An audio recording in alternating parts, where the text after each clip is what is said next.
Guru-guru kita dibebankan dengan tugasan pejabat yang alih tumpuan mereka daripada bilik darjah.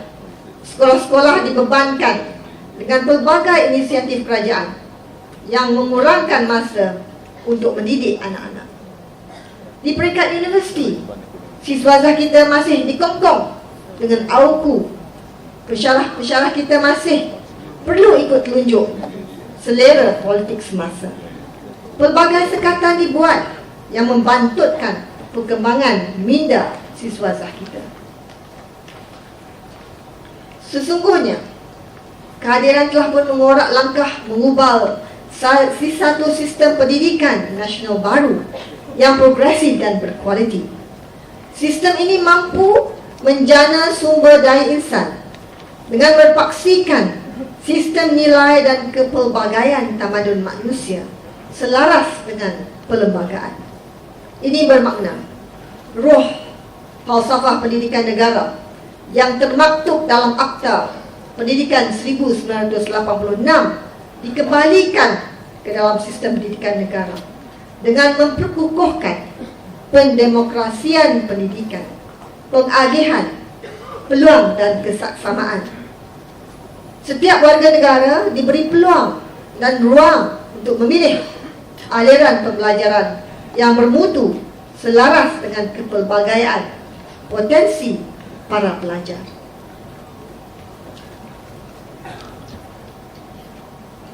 Tuan-tuan dan puan-puan, nasib rakyat, terutama golongan pekerja berpendapatan rendah, tidak mendapat pembelaan sewajarnya. Kadar kenaikan gaji dan pendapatan di Malaysia adalah lembab berbanding kenaikan harga, menyebabkan kuasa beli rakyat semakin berkurangan. Bagi rakyat yang memang sudah berpendapatan rendah, ini bermakna mereka menjadi lebih bertambah miskin setiap tahun. Justru komitmen kita untuk memperkenalkan gaji minimum tetap kukuh atas dasar kepedulian kepada rakyat. Kita yakin dasar ini diperlukan untuk membela nasib pekerja yang sekian lama dilupakan kebajikan mereka, terutama pekerja berpendapatan rendah. Saudara-saudari yang dihormati, beberapa penekanan harus kita lakukan mulai sekarang. Pertama, tumpuan kita kepada orang muda perlu ditingkatkan. Masa depan negara terletak di tangan mereka dan kuasa mereka tidak boleh diperlekehkan. Orang muda perlu didekati melalui program-program khusus yang menarik minat dan cita rasa mereka. Ini bermakna generasi muda apabila meyakini sesuatu perjuangan, mereka sanggup turun beramai-ramai dan berada di barisan hadapan. Itulah pengajaran kita dari zaman reformasi 98 hinggalah kini. Maka tugas dan tanggungjawab Angkatan Muda adalah sangat penting dan strategik. Keduanya, kita perlu menghormati dan menggunakan kuasa wanita yang ada pada kita. Pengaruh wanita sangat tinggi,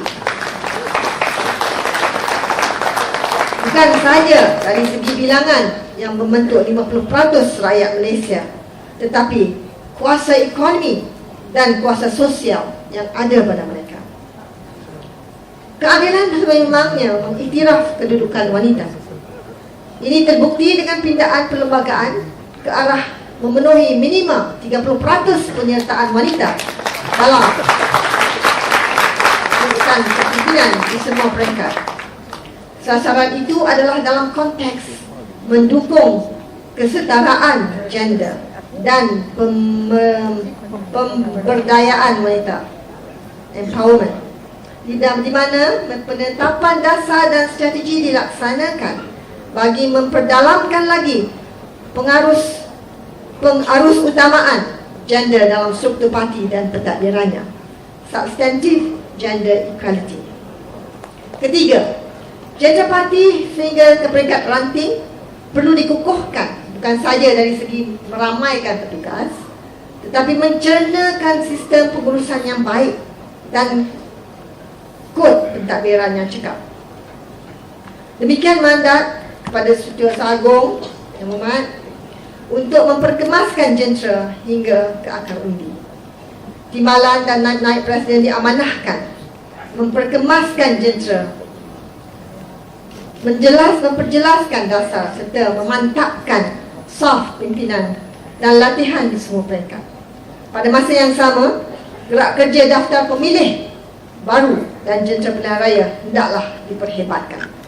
InsyaAllah, sekiranya kita bersatu hati dan menumpukan perhatian kepada ketiga-tiga aspek ini, kita mampu bersama-sama rakan PAS dan DAP melangkah ke hujung.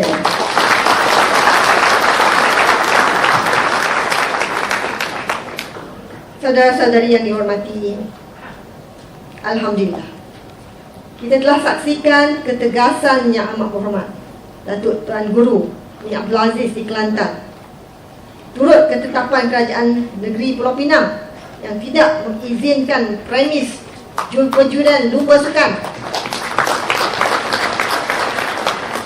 Yang Amat Berhormat Tuan Lim Guat Eng membuat pengumuman tersebut sempena hari Wesak semalam.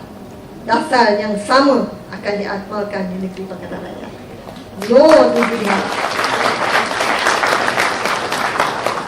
Saudara-saudari yang dihormati, kita kesal dengan kerajaan BN yang tidak memertabatkan Mahkamah Syariah Persekutuan. Ini terbukti apabila Ketua Umum mengemukakan kes Hazaf. Pendakwa syariah diarahkan untuk tidak mengambil tindakan putusan Mahkamah Syariah yang menggunakan helah teknikal. Itu jelas membuktikan Mahkamah Syariah juga tidak terlepas dari campur tangan aparatus politik negara. Jika kerajaan benar-benar mahu memertabatkan Islam, mulakanlah dengan memberi kebebasan kepada Mahkamah Syariah untuk mengadili kes-kes di dalam bidang kuasanya. Takkan semua kes kalau aja. Apabila kita cuba menjawab sumpah laknat melalui peruntukan undang-undang syariah, pemimpin UMNO menghalang. Rakan-rakan seperjuangan, kita tidak pernah mengandaikan wadah perjuangan reformasi ini islah mastata'tu mudah. Saudara-saudari telah alami penderaan, penjara, penghinaan, dan UMNO masih meneruskan strategi rakus, ganas dan jahat. Mereka gunakan jentera, dana dan media. Berulang kali mereka mentalkinkan pimpinan kita dan parti kita. Kita akan dikuburkan pada tahun 98, 99. Dilenyapkan pada tahun 2008. Dan kini nak ambil rampas Selangor pula. Alhamdulillah. Setiap kali mereka berhadir, kita muncul lebih kuat dan mantap untuk lalu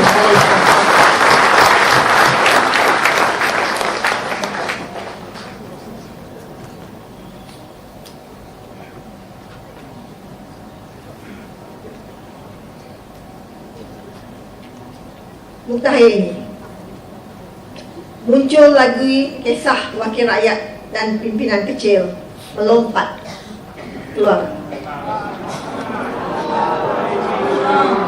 Kononnya dengan pelbagai alasan murni. Saya kira ingat ada yang keluar dulu sekarang melalak kuat kerana ukuran upah bergantung kepada kuat serangan. Namun penyokong parti dan rakyat arif dengan jelagat pengkhianatan bermakan upah.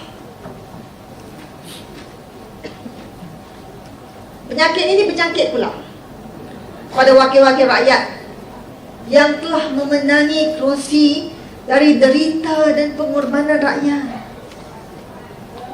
Didesak, mereka didakwa rasuah, Mereka lari menyelamatkan diri. Ada yang pohon kontrak dalam negeri, ada yang membuat tuntutan berlebihan. Manakala pemimpin parti bertegas, mereka lompat lagi. Kini pekung busuk terhidu. Fakta akan dedah. InsyaAllah kita akan mendedahkan